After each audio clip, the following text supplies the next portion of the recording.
जब मैं 17 साल का था, मेरी गोद ली हुई बहन ने मुझ पर आरोप लगाया कि मैंने ही उसे गर्भवती कर दिया है।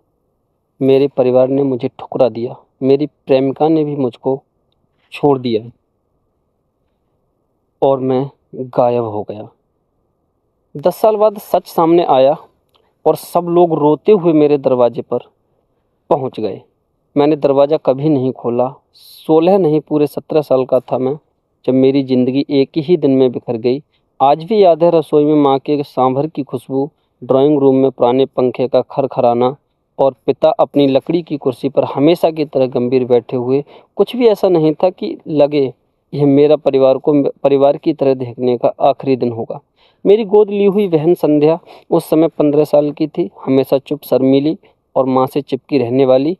हम कभी बहुत करीब नहीं थे, पर किसी तरह का झगड़ा भी नहीं हुआ था।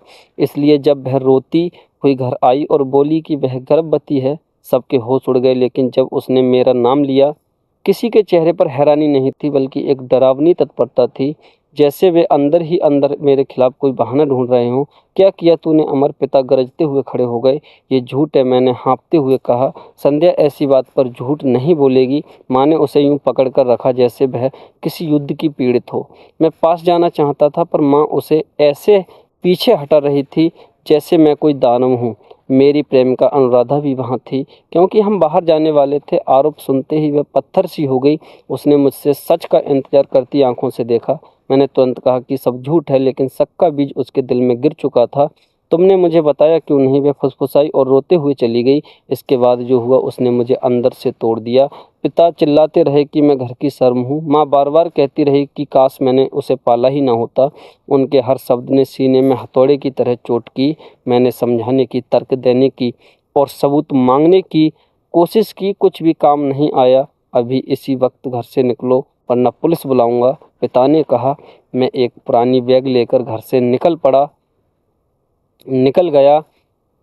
पूरी कॉलोनी मुझे अपराधी की तरह घूर रही थी। कुछ लोग कानाफूसी कर रहे थे। उसी रात मैंने अपना परिवार खो दिया, अपनी प्रेमिका खो दी, और तो और अपने जितने भी सारे दोस्त थे सब खो दिए। सबने उस झूठ पर यकीन कर लिया, सोचकर कि यह कोई सरप्राइज फैमिली विजिट है। और इस तरह 10 साल बाद एक शब्द सामने शरद शाम वे सब मेरे दरवाजे के सामने थे। बेटा प्लीज़, माँ रोते हुए बोली, माफ़ कर दो, बस एक बार बात कर लो, अनुराधा ने टूटी हुई आवाज़ में कहा। दरवाजे के पीछे खड़े होकर दिल 17 साल के लड़के की तरह कांप रहा था, पर हाथ दरवाजे की कुंडी तक नहीं गया। सच सामने आ चुका था, लेकिन इसका मतलब ये नहीं था कि वे मेरी ज़िंदगी में वापस आने लायक थे। उनकी आवाज़ें मुझे उस अपनी ओर खींच रही थीं, जहाँ मैं बेबस था, अकेला था और न्याय से बहुत दूर। मैं चुप बैठा रहा। हम सिर्फ बात करना चाहते हैं, पिता की आवाज़ थी। पहली बार ना गुस्सा, ना आदेश, सिर्फ टूटन। शायद किसी और की कहानी में मैं दरवाज़ा खोल देता, पर इस कहानी में नहीं। मैं फर्श पर बैठ गया, पीठ दरवाजे से लगाकर, आंखें बंद की। मैं अब वह लड़का नहीं था जिसे उनकी मंजूरी चाहिए थी। बाहर उनकी आवाज़ें टूटती रहीं। अनुराधा बोली, मैंने भी तुम्हें धोखा दिया। मुझे तुम पर भरोसा होना चाहिए था, पर डर ने मुझे कायर बना दिया। गला भारी हुआ, पर मैं नहीं टूटा। मैंने दरवाज़ा नहीं खोला और वे घंटों बैठे रहे। मैंने कॉफ़ी बनाई, खाना खाया, रोज़मर्रा की चीज़ें की। कभी कभी झिर्री से देखता, वे अब भी वहीं थे, टूटे हुए, एक दूसरे का हाथ थामे। रात होने पर वे चुपचाप चले गए, कई हफ्तों तक नहीं लौटे। फिर एक दिन दरवाजे के नीचे एक लिफाफा आया। अंदर हर किसी की एक एक चिट्ठी थी। महीनों बाद मैंने वे चिट्ठियाँ पढ़ीं। अफसोस, सच्चाइयाँ, माफ़ियाँ, यादें और कोई भी बहाना नहीं। लेकिन मैंने जवाब नहीं दिया, क्योंकि वे एक बात भूल रहे थे। उन्हें सच जानने में 10 साल लगे, मुझे उनके बिना जीना सीखने में 10 साल लग गए।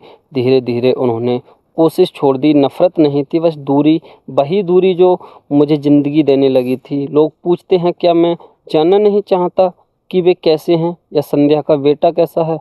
नहीं, क्योंकि वे अब मेरी कहानी का हिस्सा नहीं हैं।